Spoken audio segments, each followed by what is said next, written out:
world, visions and revelations have captivated the attention of people from all walks of life. The places where they occur become a magnet, attracting millions of believers and also non-believers, curiosity seekers and vision chasers, who rush to every place where it is alleged that the Blessed Virgin Mary is giving messages. One such place is a small, remote village in the mountains of Bosnia-Herzegovina called Medjugorje. The word Medjugorje is translatable as the light between the hills. Medjugorje was once famous for growing tobacco vines and fruit, but today, according to unofficial reports, more than 26 million people have visited this village over the past 16 years. By 1984, Medjugorje had no hotels or boarding houses. It had just one bar, and the village's only public lavatory consisted of 3 sheds with doors that did not shut between 3 holes in the ground. This is the village today, with its rows of hotels, bars and shops. This beautiful village, situated in the middle of a war zone, has been untouched by war. Some say the hand of God was its protector, or moreover, the Blessed Virgin Mary. Others have different theories. According to some, Medjugorje is a mask for a shocking story of greed, lies and religious manipulation. Indeed, many contest that Medjugorje is the biggest hoax in the history of the Roman Catholic Church.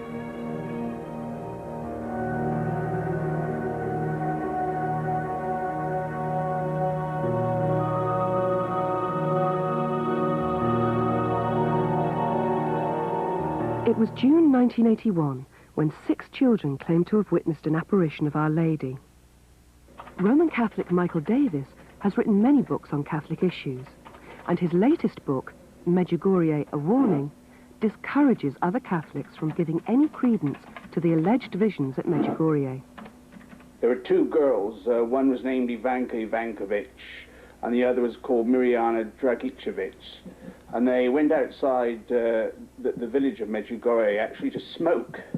Just why the children started to climb the hill just east of Medjugorje, known as Podbrdo, is a matter of some dispute. Questioned at the time, they claimed to be tending sheep.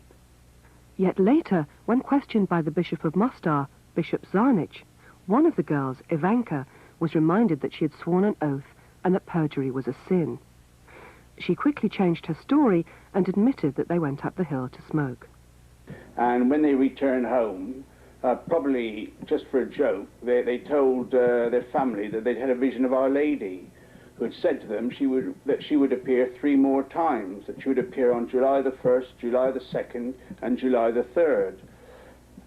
Some of their other friends joined in, so eventually there were 6 of these so-called seers. The other 4 friends were Biska Ivankovic, Ivan Dragicevic, Maria Pavlovic, and Yakov Kolo. In 1983, I was visited by 2 friends of mine who wanted my wife, who happens to be Croatian, to translate a book of messages which it was claimed had come from Our Lady into English. So I asked her to read me a few of these messages before she started the work. And they were so absolutely trite that I said to her not to waste a second of her time on them, because I just couldn't believe that they were authentic. This, of course, was long before, I suppose, 99% of people had ever heard of Medjugorje. Well, the very content of the messages, I was a primary school teacher for 30 years, and any 9-year-old primary school child could have put these messages together. That there was nothing in them whatsoever to suggest that they came from Our Lady, and most of them, there was no point whatsoever in her passing them on to people, because they were so obvious that everyone would know them anyway, that that she wanted more or less people to love each other, help old ladies across the road and be kind to kittens, that sort of thing. Jozo Zovko was a Franciscan priest and pastor of St. James's Parish in Medjugorje. On June the 27th, 1981, 3 days after the first alleged apparition was reported, Father Jozo was on his way home from a retreat he had conducted in northern Croatia. When he finally reached Medjugorje, Jozo was stunned by the size of the crowds. People from all over Yugoslavia had heard about the children and were converging on this small village by car and foot in their thousands. Were these apparent apparitions the result of either a communist plot to discredit the church or drugs brought in from Sarajevo by Mirjana, who was known in the village at the time as an outsider? My original hypothesis about the children themselves was that it was a joke that got out of hand, that these were the punks in the village and they were playing a joke and the priest took it over, and by the time all these crowds arrived, the kids got scared and they needed somebody to let them off the hook, and the priest let them off the hook. At the time, the villagers felt that the apparitions were hallucinations under the influence of drugs.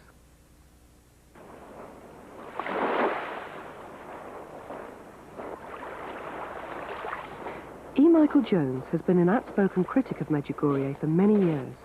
His book, Medjugorje, the Untold Story, has caused outrage from followers of Medjugorje, but has been welcomed by certain members of the Vatican. Medjugorje, the Untold Story, is openly sold in Rome. It is like a drug. It's like an addiction. It's like an addiction. You feel that you have some direct connection with the beyond, which contradicts Scripture. In Scripture, we're told we live by faith and not by seeing in this world. In the next world, we will see God. In this world, we cannot see God. But that's hard. So instead of living this hard life according to faith, we want these feelings. We want good feelings. And we go to a place like this, and this lady who's just talked to the Blessed Mother, she talks to us, and she makes us feel good. Well, we become addicted to those good feelings. And after a while, maybe this apparition doesn't give it to us anymore. We want a bigger jolt, a new message, a new seer. It's just like a drug. The old drug wore off. The old dosage wore off. Now we need new things. There are people in the United States that chase after apparitions, one after another. It's an addiction. They need help. They need a 12-step program to break themselves of this. Transcripts of Father Jozo's first interviews with Mirjana may indicate substance abuse. In the transcripts, Mirjana is quoted as stating, "As if we were drugged, and for that reason we would see the Gosper." The word Gosper refers to the Blessed Mother. The series of interviews, conducted from June the 27th to July the 1st of that year by Father Jozo, capture the children in a number of inconsistencies, absurdities, and contradictions. By June the 30th, the conversations were frequently interrupted by the children's laughter. Perhaps the children knew that the game was up. Father Jozo seemed to be on the verge of sending them home to their parents with a good telling off. But quite mystifyingly, instead of calling a halt to the apparitions, he suggested to the children that they bring the Gosper into the Church of St. James. If you look at the transcripts of the original interviews and the description of what happened during the first days, a huge number of people for this area, considering it's just this area, showed up when the children announced the apparitions. And I think the kids got scared. I think that they touched a nerve and they didn't understand how big the reaction was going to be. And at that point, that's, I think, when they started looking for someone to get them off the hook. And I think that's when Jozo Zovko stepped in and brought it into the church, because I think between when he brought them into the church and when the first apparition took place, Tomislav Vlasic came back from Rome, and I think they talked about it and decided that it would be good for them if they brought it into the church. I think they saw an opportunity. Shortly before Jozo Zovko was imprisoned by the communists, Tomislav Vlasic, a Franciscan priest and longtime colleague of Jozo Zovko, was called in as spiritual advisor to the children. Vlasic, at the time, was stationed in the parish at Chapelina, a town 20 minutes' drive from Medjugorje and 70 miles southwest of Sarajevo. He'd been acting as a delegate for Croatia 1 month before the alleged visions and attending a charismatic conference in Rome. At the meeting, a nun and a priest prayed over him and stated they had a vision of Father Vlasic surrounded by a great crowd. And Father Vlasic was also told that God would send his mother to him. 1 month later, the ramblings of 6 children seemed to fulfill these emotional prophecies. However, according to another Franciscan priest who had attended these charismatic prayer groups, they were led by Jozo himself. In fact, this priest, Marian Pehar, stated that Jozo had become famous throughout Bosnia for these charismatic groups. Pehar expressed his disgust at the manipulative atmosphere. And Marian Pehar said that he and Vlasic were famous throughout all of Bosnia-Herzegovina for conducting charismatic prayer group, sensitivity session, combination things. It's basically exercises where you attempt to break down someone's inhibition. So one of them is called blind milling, where you close your eyes and you walk around the room and then you grab a hold of someone and you try to relate to the person. Now, normally you don't want people touching you, you know? So what they're manipulating people by breaking down their inhibitions. And what you have here is a combination, not only this secular psycho sensitivity technique combined with charismatic prayer that makes it even more potent in terms of a way of manipulating people. According to Pehar, some good friends of his attended these meetings and emerged entirely different people. Some of them would start talking in tongues, and many were admitted to hospitals or even mental institutions following their experiences at charismatic conferences. Pehar disconnected himself with charismatic meetings and stated that Jozo Zovko was experimenting with an explosive mixture of charismatic prayer and sensitivity training. These autosuggestive techniques have now been banned in many countries. Could these techniques have been used to manipulate the minds of the children? We know the kids were manipulated, okay, because Maria Pavlovich said in her letter that she was pressured to make that statement by Father Vlasic, okay? We know they've been manipulated. As for the charismatic movement, people tell me, it's just the Franciscans against the seculars. I say no. It's always been a case of charismatics versus the rest. And as for charismatics, I remember I wrote to Frank Duff. Now, he founded the Legion of Mary. A most experienced man. He got a standing ovation when he entered the hall at Vatican II. I wrote to him saying that the Legion of Mary, this was 30 years ago, the Legion of Mary in the West Indies or some of the islands was very strongly charismatic. And I thought this was harmful. And he wrote back, I've got the letter still. He wrote back saying that in his opinion, the charismatic renewal movement was one of the most dangerous things in the church today. I think they saw a window of opportunity. I think that there were lots of reasons that they would latch on to something like this. The main one being their battle with the bishop to retain control over these parishes. Medjugorje falls under the Diocese of Mostar. The Bishop of Mostar at the time of the alleged apparitions was Bishop Pavel Zanic. He formed a commission to investigate them. This commission originally consisted of 4 members, but in 1982 was extended to include theologians and psychiatrists to a total of 15 members. The conclusion of this commission in 1985 was that there was no evidence whatsoever of supernatural phenomena at Medjugorje.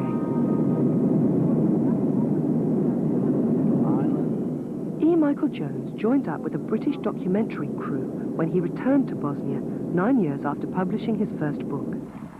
His first port of call was the Croatian town of Split on the Adriatic coast, a popular holiday resort before the outbreak of civil war.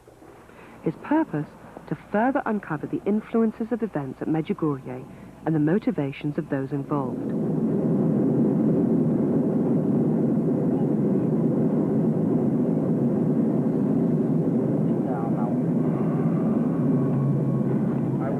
Editor of a Catholic magazine that I founded called Fidelity. And by the mid-'80s, all of these Catholics had heard about Medjugorje, and they didn't know what to think about it. So I kept getting letters and phone calls all the time from people who were either one way or the other, for it or against it. And since I had a reputation of doing investigative journalism on things like this, people kept pushing me to say, do something about Medjugorje. We don't know what to think. And at that point, I had two readers who were millionaires. Both of them were millionaires, very wealthy people. And they said that they'd pay my way over if I would do a story on it. So I said, sure, that sounds like a good idea. And I went over at that point. Now, the other part of it is that I think they were very definitely in favor of the thing, and they made it. I just went through my files again, and I looked at one of the letters from one of these people, and the letter was pretty clear what type of story I was supposed to write, basically a pro-Medjugorje story. And the story, I think, was already written by a lot of the Catholics in America who did not like the bishops in the way they blamed the bishops for everything that was wrong in the church in the United States. And so the story I was supposed to write was the 6 good little children and the big bad bishop. So I got over here and I started looking around. I actually met with the bishop and I began to realize that that wasn't the true story. Castelnovi, 300 meter.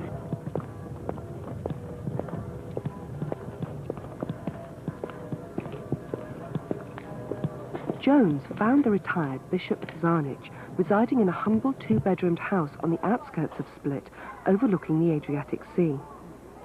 Zarnic, unlike some, has not tried to profit from the potential rewards to be reaped from supporting Medjugorje, unlike a number of bishops around the world who have benefited greatly from their endorsement of Medjugorje. One such bishop, in particular, now owns his own TV station in the United States. And they kept trying to say that, are you going to do something for Medjugorje, or are you going to do something against Medjugorje? You know what I mean? So it kept going back and forth. I mean, part of the problem may be the language. I mean, French isn't my native language. It's not his either. Yeah. So that's where it stands. Basically, he says that he's got to get to Mass at 6 o'clock tonight, and that he's busy.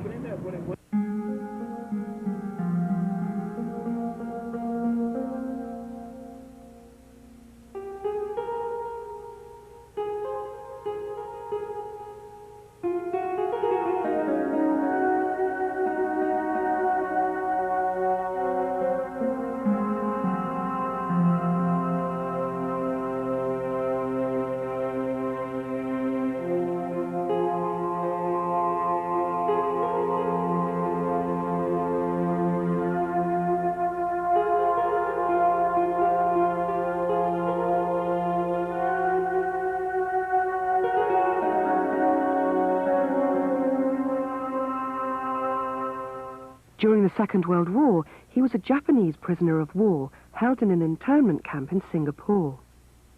Today, Father Hugh Thwaites is a Jesuit priest who wrote a letter to Bishop Zarnic, curious as to the official church position on Medjugorje. Bishop Zarnic replied with a letter stating that these so-called visions are the fruit of fabrication, fraud, and disobedience to the church. I was delighted, I was thrilled, and I thought, this is what I've been wanting, this is just what I wanted. And it was such an important document. I wanted to have it photocopied, you see, and reproduced. I think I didn't even entrust it to the post. I thought it might get lost on the post, or the devil might do something. No, I was delighted. It was really just what the church needed, I thought. Something authoritative from the only person in the world who gave an authoritative judgment, namely the local bishop. In his letter, Bishop Zarnic also asked that Father Thwaites publish his declaration, which was included in the envelope. He said it was a fraud. The kids lied to him repeatedly until finally he said, this cannot be the Blessed Mother. And the statement in '87 was, you know, saying, the sign that you promised has appeared. It's the silence. You're not here. And he said, people who put words in the mouth of the Blessed Mother deserve the lowest part of hell. Extreme strong statement, and that was followed then by the bishop's statement saying that there was nothing supernatural. So he's never, I mean, sure, a bishop would love to have the Blessed Mother appear in his diocese, but he never changed his mind. He was always cautious. This official statement from Bishop Zarnic accuses the Franciscans of hurrying forward before the Church's judgment. It also draws attention to prohibited preached private revelations. On the 23rd of May 1985, the Congregation for the Doctrine of the Faith sent to the Italian Bishops' Conference a letter asking bishops to make efforts to reduce organized pilgrimages from Italy to Medjugorje. However, despite all of this, a multitude of promoters at Medjugorje ignore the authority of the Catholic Church, along with the thousands of pilgrims that converge on Medjugorje each year, although many pilgrims are not aware of this. Maybe they didn't know what the bishop had said, but I think that many people don't realize the authority that God has given a bishop. A bishop does govern his area with a divine authority. And it's very dangerous to go against one's bishop. It was very difficult in times of heresy in England at the time of the Reformation. But the bishop there, he's in full communion with the Holy Father, and he enjoys Rome's approval, and so he has to be obeyed. And I'd be very frightened to disobey a bishop. If people snap their fingers at the decisions of the bishops, well, that's their problem. How Catholic are they? The people of God, from the time of Moses onwards, have been the people who have obeyed the legitimate authority set over them by God. They are being misled by the Franciscans. In what way? Well, the only reason they're coming here as opposed to the local church where they live is because some people are claiming that the Blessed Mother is appearing here. Now, the Catholic Church has stated officially that there is nothing of a supernatural character. That was the statement of the bishops. That means that the Blessed Mother is not appearing here. Okay? So it's kind of a double game that we're playing here. You know, we're using the spirituality of the Catholic Church to draw people here, but we're ignoring the authority of the Catholic Church that makes all these pieces fit together. Yes, but I should think the average person who goes to Medjugorje doesn't know, for example, that all pilgrimages there are forbidden. No one is allowed to organize a pilgrimage there. The people who really are running a kind of Medjugorje industry, I think they make sure that the people they take out there and whose money they're taking don't know anything about this. And it's very hard to get these facts across to people, because the Catholic press in this country is very reluctant to print anything critical of Medjugorje because they make so much money from advertising the pilgrimages. In Medjugorje, the alleged visionaries have become public figures. According to some, they play to the crowd, acting like celebrities. They produce visions to order and have managed to do so for almost 17 years. These people represent religion as I want it to be. Religion with, it's like Jesus without a cross. It's like instant gratification. Medjugorje is consumerism. It's religious consumerism. That's what it is. We put our money down at the travel agent and we get a religious experience. The largest Catholic tour operator in the United States resided in Huntington, California. The Queen of Peace Ministry was run by Peter K. Miller. The Queen of Peace Ministry offers a holiday in Medjugorje, starting from $955 up to $2,565. In addition, Peter Miller offered for an extra $500 a private meeting with the alleged visionary Ivan, who would introduce you to Our Lady. The colourful brochure promotes the alleged signs and wonders of Medjugorje, spinning suns and rosary beads that turn to gold. The brochure also includes statements which are alleged to be direct quotes from Pope John Paul II endorsing Medjugorje. In February of 1995, the Los Angeles Times reported on a civil case in the Los Angeles County Court. Peter K. Miller, as the owner of the Queen of Peace Ministry, was cautioned in court for placing religious pictures on stationery and other promotional materials, leaving the consumers with the impression that his tours were under the auspices of the Catholic Church. Miller was further accused of violating certain provisions of the Business and Professions Code relating to travel promotion, and was ordered by the court to display a statement on his materials that his business was not an official representative of the Catholic Church. A Los Angeles judge froze the assets of the Queen of Peace Ministry 2 years later, auditors finding that $1.4 million had mysteriously vanished from the company's accounts, the balance of just $16,000 remaining. Peter K. Miller received $200,000 in payments from the Queen of Peace Ministry between January 1996 and January 1997. Miller has since fled the United States amid a federal investigation into his affairs and is now believed to be hiding in England. It is alleged that Miller owns property in Medjugorje, which he still rents out to unsuspecting pilgrims, and he's been defended in his actions by tour operators in Medjugorje. His actions including conning his customers out of their money and even, on occasion, leaving them stranded in foreign countries. Yeah, we're talking about widows, aren't we? Maybe we're talking about orphans too, but we're certainly talking about widows. We're talking right now about the most vulnerable people in the Catholic Church right now. The people who have a tough time understanding what's going on, the people who have been sort of pushed aside, the people who are old, the people who are on fixed incomes, women for the most part. And these are the people who are being exploited in this situation. The little ones, you know, there's a passage in the Bible where it says it would be better to have a millstone tied around your neck and have you thrown into the ocean than to cause scandal for little ones. And I think that we're talking about scandal for little ones. We're talking little ones, meaning people who have a tough time understanding what's going on. We asked a friend of Jozo Zovko and author of books on him, Charles Toy, to better explain what was going on. Oh, the Franciscans are in complete disagreement. They're in complete disobedience to the Vatican. There's no question.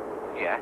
There's no question. Out of the 54 Mostar dioceses, out of the 54 dioceses, the Franciscans had 54 when the bishop was established. Yeah. Right now, they've turned over 4. The bishop has 4 dioceses. Of the 4 dioceses, only 2 he has control of. The Franciscans are a church unto themselves. This is the town of Chapelina, now devastated by the civil war. It was host to some of the most fervent fighting in Bosnia-Herzegovina.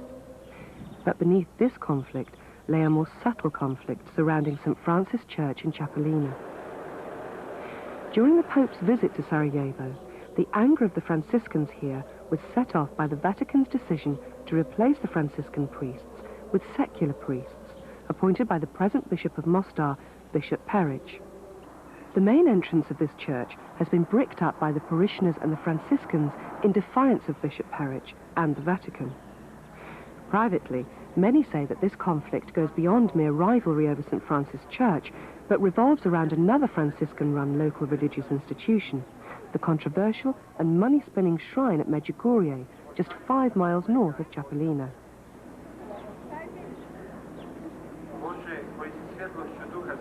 During his visit to Sarajevo on this occasion, Pope John Paul II refused to visit Medjugorje. His reservations attributed in part to the abduction of Bishop Peric in 1995 from his parish in Mostar shortly after his appointment by the Pope. They came down in a huge crowd, placards, placards, everything. After the demonstration, they broke into his residence, the bishop's residence. Yeah. They took him and kidnapped him. They beat him up, tore his hassock, and ripped off his cross. They held him for 5 hours hostage in an automobile. It took the mayor of Mostar, who was appointed by the UN, to get the UN troops down there to rescue him.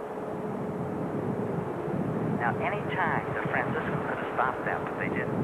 I mean, this is medieval mentality. How can you do that to a bishop? After visiting the former bishop, Bishop Zanic, E. Michael Jones travelled to the war-torn city of Mostar to visit the present bishop, Bishop Peric. I said, who's in control of the money here? And he said, I don't know. So he's the diocese, he's the authority in terms of charity, Catholic charity for this diocese, and he doesn't know where the money's going. So where's the control here? Where's the control of who gets what? How could you not have a situation where people, I mean, given human nature, how could you not have a situation where people are skimming money off of themselves, and who knows where it's going? Pleasure for me. Okay, I'd like to. When they're building their $3 million new convent for the nuns, which they built there. Yeah. They built a new seminary in Zagreb, and they refinished the outside and the inside of that church at the cost of millions of dollars. Where is all this sunk? Oh, wait, stop there. Where's all this finance come from? Where's all the what? The finance come from to do Where all do you this? think? Medjugorje. If Medjugorje is financing that whole thing for them. I don't believe this. Oh, yes. Listen, all of the Catholic Church in Bosnia Yeah? is under the control of the Franciscans from Mostar on down to Split. Bishop Parich has stated repeatedly, just stated in a letter, that there are all sorts of irregularities here, priests here without faculties, buildings getting built without permission, nobody knows where the money's going, the order is in rebellion against the church. No, please God, I'd never do anything like that that goes against the teaching of the local bishop. Really. People have to have a reverence, I think, for the success of the apostles. And he may be pretty stupid and pretty weak, doesn't matter. If he tells you to do something, and it's not sinful, and it's within his rights, you should do it.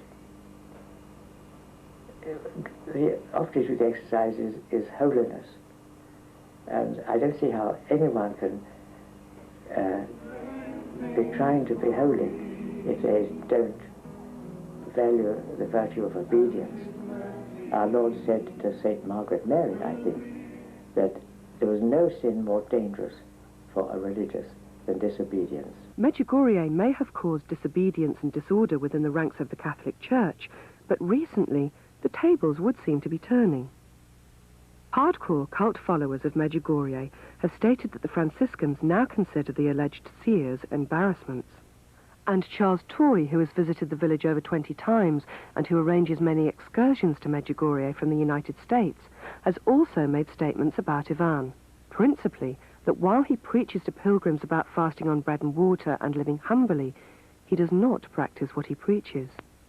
His choice of transport in Medjugorje is certainly less than humble. Mother Angelica is the foundress of the Eternal World television network based in Birmingham, Alabama. It has been confirmed to us by creditable sources that Mother Angelica cancelled a planned program featuring Ivan on the grounds of inconsistent material.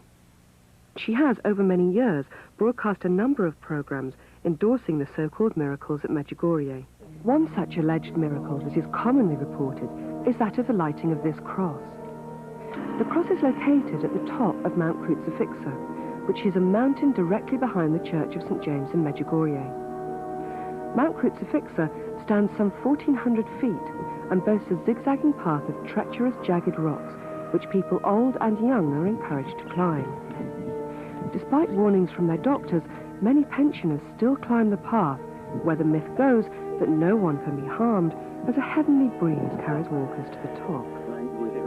Left largely unpublicized, however, are the countless injuries and fatalities resulting from this climb. What do you think she needs?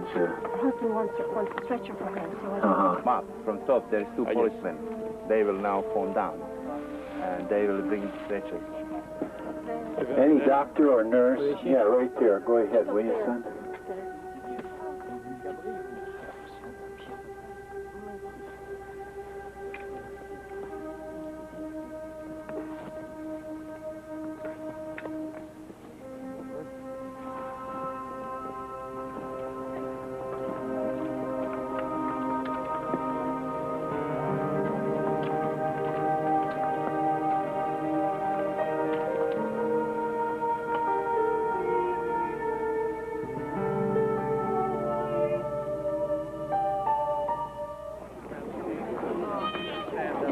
And what of the lighting of the large concrete cross at night and the millions of photographs like this one sold in the shops of Medjugorje, documenting an apparent miracle? Bishop Herrick himself has said in his recent document, Criteria for Discerning Apparitions, that there is no fact, argument or miracle that can prove the authenticity of Medjugorje. Photographic experts have explained the light as being the result of a double exposure, which stands well when you consider that none of the people in the photograph appear to have noticed this apparent miracle. And this photograph, were its perspectives and scale to be accepted, would be either the result of a scratched negative or else a 50-foot woman. Some people have other theories about the alleged signs at Medjugorje. Just as one whiff of crack can give some people a cocaine addiction for life, so one touch of spiritual consolation of demonic origin can give some people an undying craving for more of the same. After my experiences here now, especially talking to some of the people who have had some intimate contact with this, these people are telling me that there is a definite occult element involved in Medjugorje, that the kids are seeing something, that they are getting messages, and the messages are occult. They're compatible with the occult. The first message that appeared after the Yugoslavian bishops made their statement, the Blessed Mother said, you have to turn positives into negatives. And then this one person here opens the book, and there it is, one of these occult books, and it's right there. The chapter heading is called Turning Positives into Negatives. Now, this guy said the Blessed Mother never uses vocabulary like this in the Bible. This is all New Age occult vocabulary. I was talking to one priest, and he talks about his experiences with the New Age movement here. He's collected a whole library of New Age books that people have brought here. And the whole point of the New Age movement is to create another Jesus. Another Jesus. In other words, a Jesus that's compatible with the way we want him to be, rather than us being compatible with the way he wants us to be. And there's always a danger of this other Jesus, and it's a very real danger here. St. John of the Cross warns us strongly against spiritual gluttony.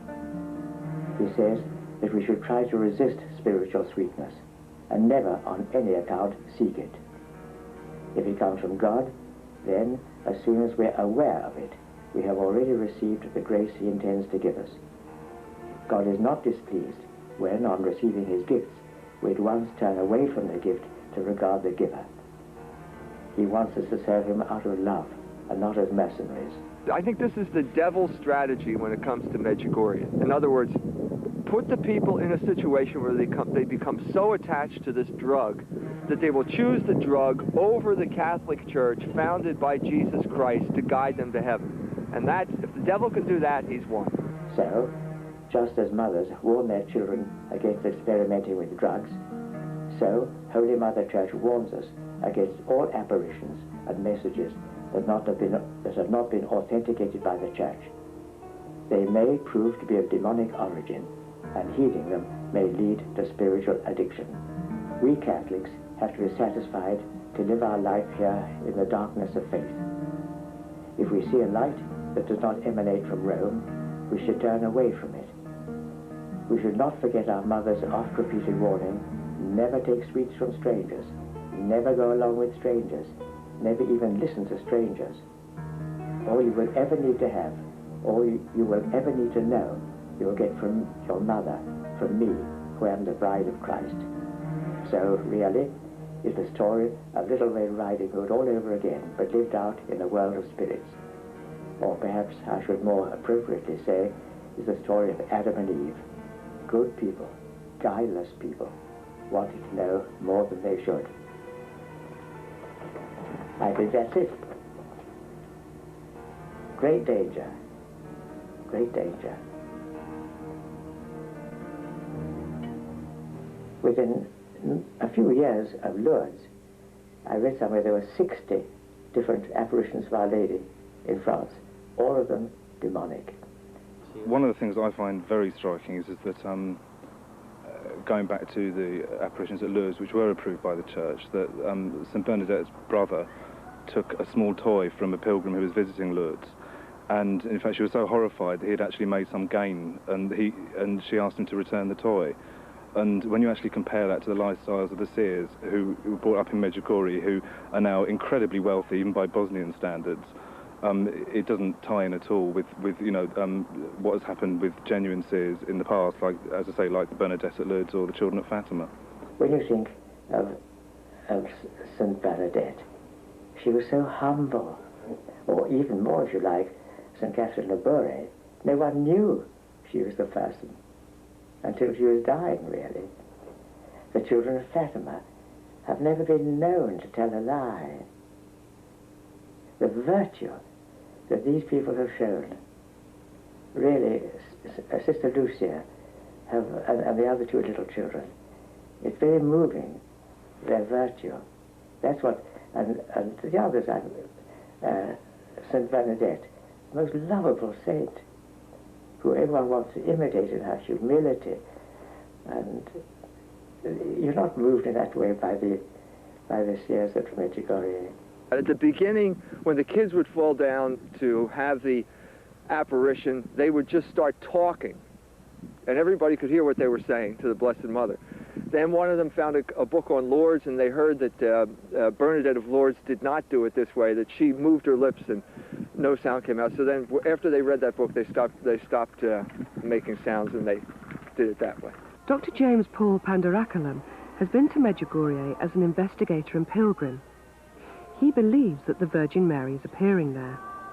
In his book, Like a Heavenly Breeze, Dr. Paul rules out manipulation and psychogenic aphonia as possible explanations for the alleged seer's behavior, on the grounds that while their lip movements appear as if they have auditory control of their voices, no voice can be heard by those watching.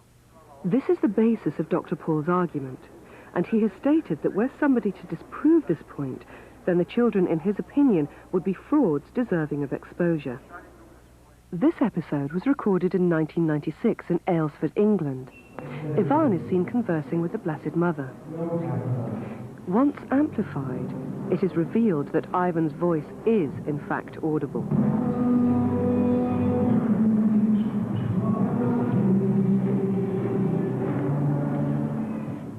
The children's manipulation was exactly the hypothesis E. Michael Jones was focusing on when he drove to Jozo Zovko's monastery to confront the man who is believed by many to be one of the key manipulators of the so-called seers next to Tomislav Vlasic. And according to the Medjugorje centers in England and America, Jozo has become a godlike figure, and moreover, a more prominent religious leader than even Pope John Paul II himself. The people at these Medjugorje centers are prepared to follow the word of Jozo, even though it contradicts the Holy Father. Jozo Zovko, when asked by E. Michael Jones if he was a charismatic, claimed to be unfamiliar with the term. Are you a charismatic? Jeste li karizmatičar? Što to znači za njega? What does that mean for you? That you pray in tongues and were baptized in the Holy Spirit? Sorry, that you? Pray in tongues. Pray in tongues. Glossolalia. But later in the interview, openly discussed the subject of charismatic prayer groups. U nas nema. U ovom dijelu crkve nije se moglo to raditi. Such kind of prayer groups, the charismatic ones, have never been developed in this part of our church. There has no been any circumstances for developing. Pokušao je u Zagrebu jedan svećenik, ali nije se to u tom smislu razvilo. One of the priests have tried in Zagreb, but it has never been developed in that sense.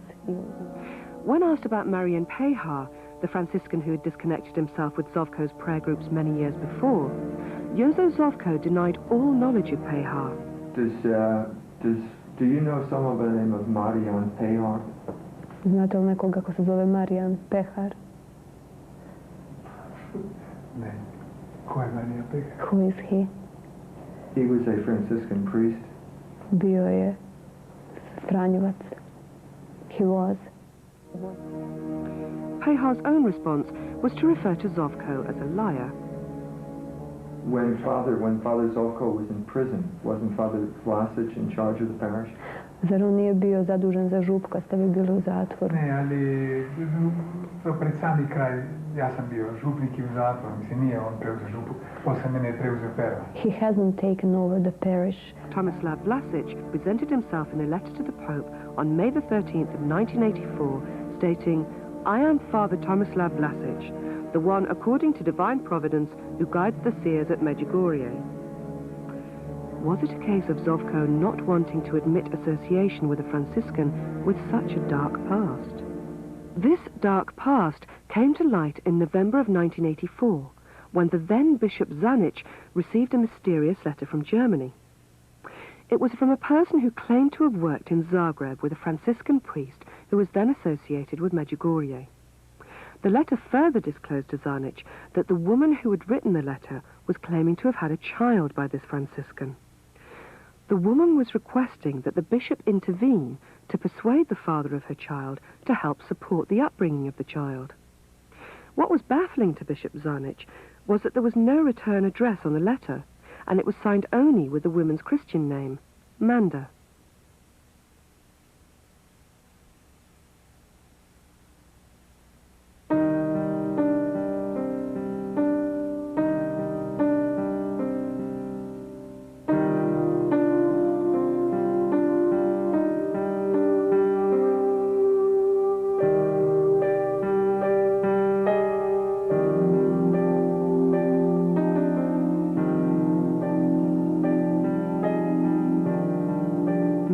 Later revealed as a nun known as Sister Rufina, who a few years prior to the alleged first apparition was living in a monastery in Zagreb.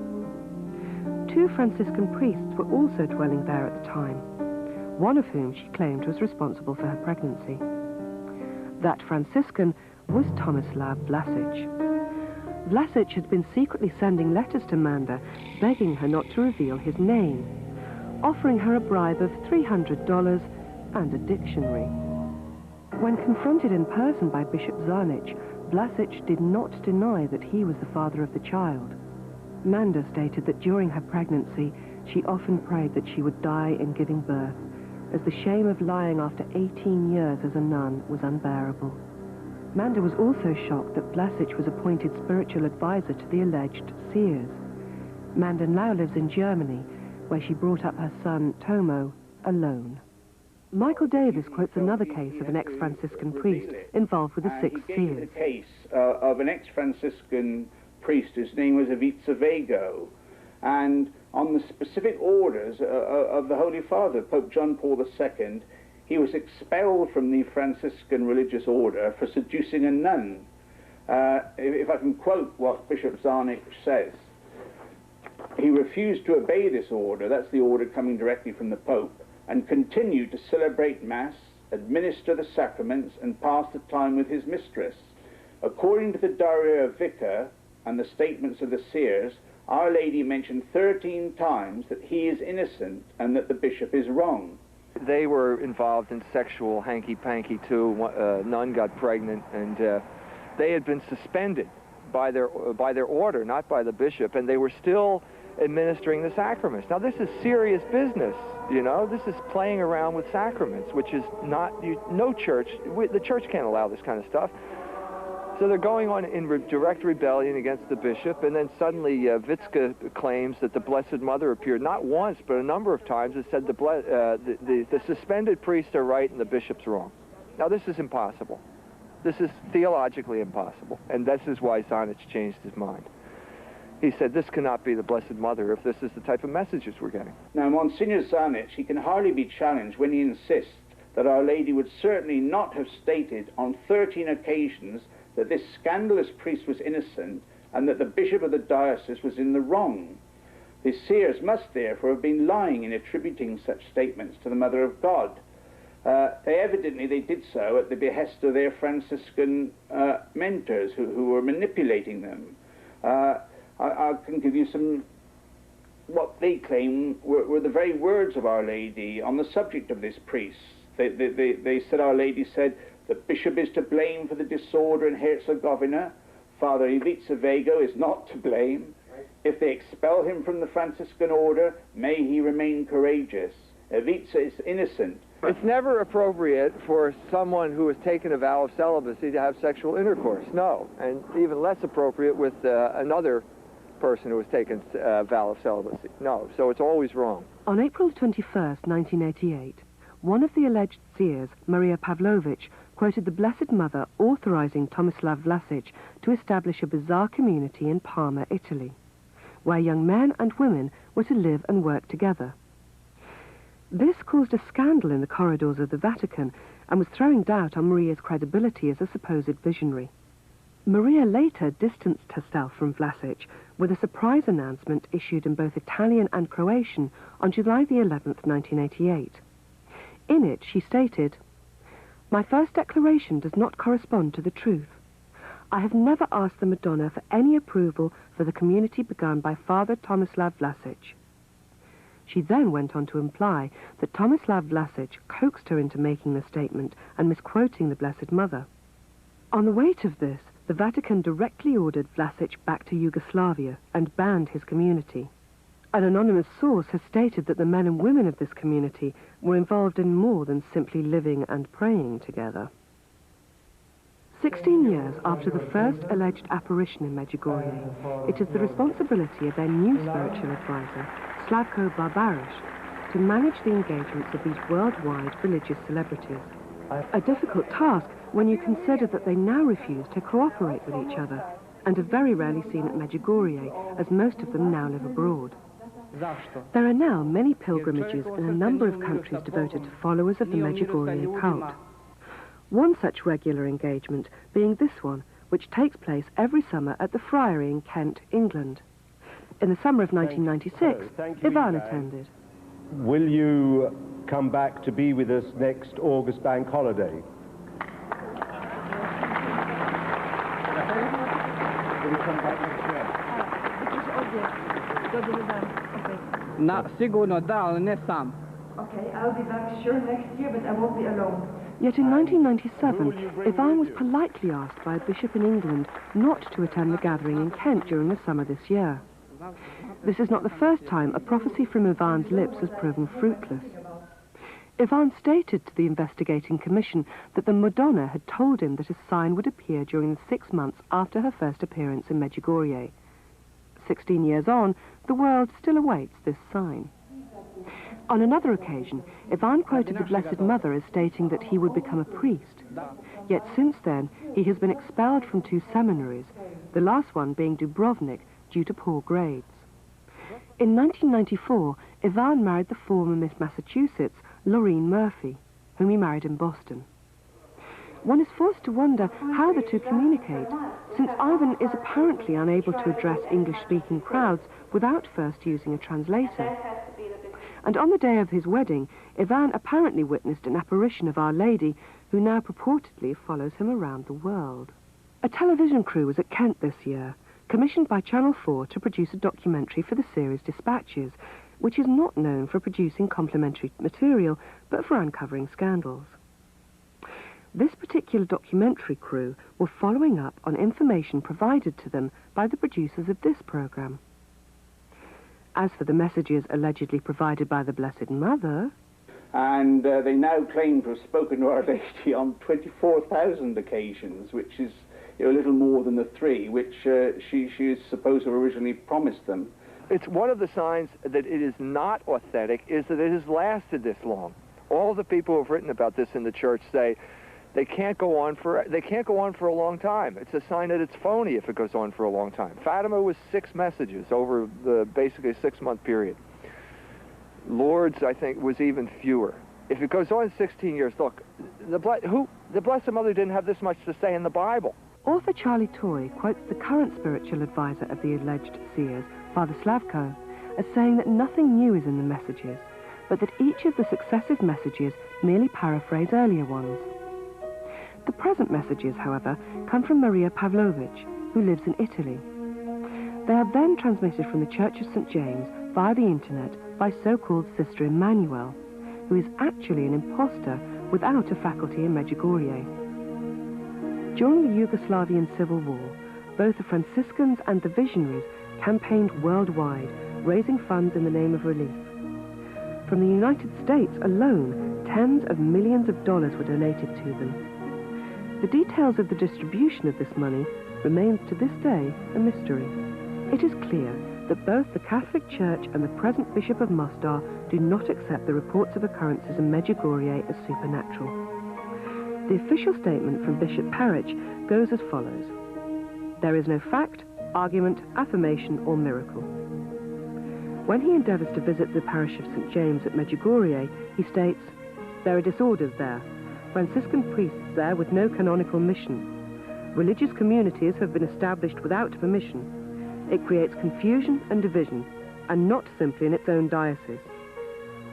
Bishop Peric made these statements in October of 1994 at the Synod of Bishops and in the presence of the Holy Father. Despite these announcements, bishops, tour operators and pilgrims choose to ignore his ruling and continue to promote this cult. In Rome, we obtained this announcement issued from the Congregation for the Doctrine of the Faith, dated 23rd of March 1997, in which it states, "From what has been said, it follows that official pilgrimages to Medjugorje, representing it as a place of authentic Marian apparitions, must not be organized, either on a parish or a diocesan level, because this would be a contradiction of what has been affirmed by the bishops of the ex-Yugoslavia in their previously cited declaration." And as for the opinion of Cardinal Joseph Ratzinger from the Vatican, in spite of this decision, many Catholics still consider the alleged apparitions at Medjugorje genuine. How Catholic are they?